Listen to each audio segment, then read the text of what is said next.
ಇನ್ನು ಮನೆ ಊಟದ ಕನಸು ಕಂಡಿದ್ದಂಥ ಪವಿತ್ರ ಗೌಡಗೆ ಶಾಕ್. ಮನೆ ಊಟದ ಕನಸು ಕಂಡಿದ್ದಂಥ ಪವಿತ್ರ ಗೌಡಗೆ ಶಾಕ್ ಎದುರಾಗಿದೆ. ಸೆಷನ್ಸ್ ಕೋರ್ಟ್ ಆದೇಶಕ್ಕೆ ತಡೆ ಕೋರಿ ಹೈಕೋರ್ಟ್ಗೆ ಅರ್ಜಿಯನ್ನ ಸಲ್ಲಿಕೆ ಮಾಡಲಾಗಿದೆ. ಮನೆ ಊಟದ ಕನಸು ಕಂಡಿದ್ದಂಥ ಪವಿತ್ರ ಗೌಡಗೆ ಜೈಲಿನ ಅಧಿಕಾರಿಗಳು ಶಾಕ್ ಕೊಟ್ಟಿದ್ದಾರೆ. ಯಾಕೆಂದ್ರೆ ಸೆಷನ್ಸ್ ಕೋರ್ಟ್ ಏನು ಆದೇಶ ಕೊಟ್ಟಿತ್ತು ಅದಕ್ಕೆ ತಡೆ ಕೋರಿ ಹೈಕೋರ್ಟ್ಗೆ ಜೈಲಾಧಿಕಾರಿಗಳು ಅರ್ಜಿಯನ್ನು ಸಲ್ಲಿಸಿದ್ದಾರೆ. ಪವಿತ್ರ ಗೌಡ, ಲಕ್ಷ್ಮಣ್ ನಾಗರಾಜ್ಗೆ ಮನೆ ಊಟವನ್ನು ಪ್ರಶ್ನಿಸಿ ಮೇಲ್ಮನವಿಯನ್ನು ಸಲ್ಲಿಸಲಾಗಿದೆ. ವಾರಕ್ಕೊಮ್ಮೆ ಮನೆ ಊಟ ನೀಡಲು ಸೆಷನ್ಸ್ ಕೋರ್ಟ್ ಆದೇಶವನ್ನು ಕೊಟ್ಟಿತ್ತು.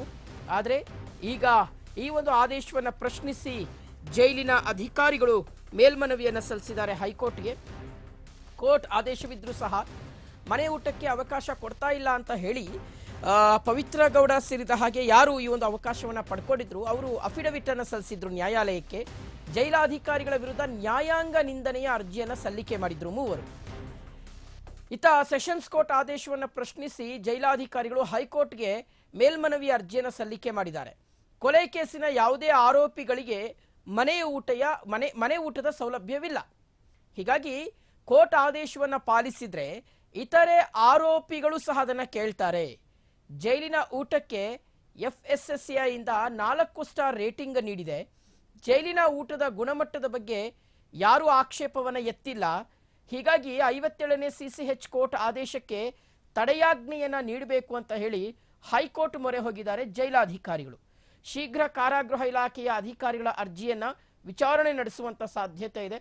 ಸದ್ಯಕ್ಕೆ ಪವಿತ್ರ ಗೌಡಗೆ ಈ ಮನೆ ಊಟದ ಆಸೆ ಏನಿದೆ ಅದು ಮರೀಚಿಕೆಯಾಗಿ ಉಳ್ಕೊಂಡಿದೆ.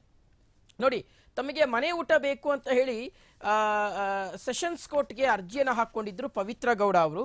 ಹಾಗಾಗಿ ಅವರಿಗೆ ವಾರಕ್ಕೆ ಒಮ್ಮೆ ಮನೆ ಊಟವನ್ನು ನೀಡಬಹುದು ಅಂತ ನ್ಯಾಯಾಲಯ ಆದೇಶವನ್ನು ಕೊಟ್ಟಿತ್ತು.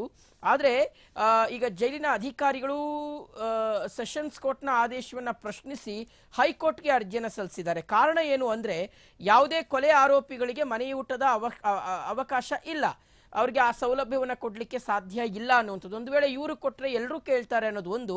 ಎರಡನೇದು FSSAI ಸಹ ಒಳ್ಳೆ ರೇಟಿಂಗ್ ಅನ್ನು ಕೊಟ್ಟಿದೆ ಜೈಲಿನ ಊಟಕ್ಕೆ. ಸೊ ಹಾಗಾಗಿ ಈ ರೀತಿಗೆ ಪವಿತ್ರ ಗೌಡ ಅವ್ರಿಗೆ ಮಾತ್ರ ಪ್ರತ್ಯೇಕವಾಗಿ ಮನೆಯ ಊಟ ಕೊಡುವಂಥದ್ದು ಎಲ್ಲೋ ಒಂದು ಕಡೆ ತಾರತಮ್ಯ ಮಾಡಿದ ಹಾಗೆ ಆಗುತ್ತೆ ಅಂತ ಹೇಳಿ ಈ ಒಂದು ಅರ್ಜಿಯನ್ನು ಹೈಕೋರ್ಟ್ಗೆ ಸಲ್ಲಿಕೆ ಮಾಡಲಾಗಿದೆ.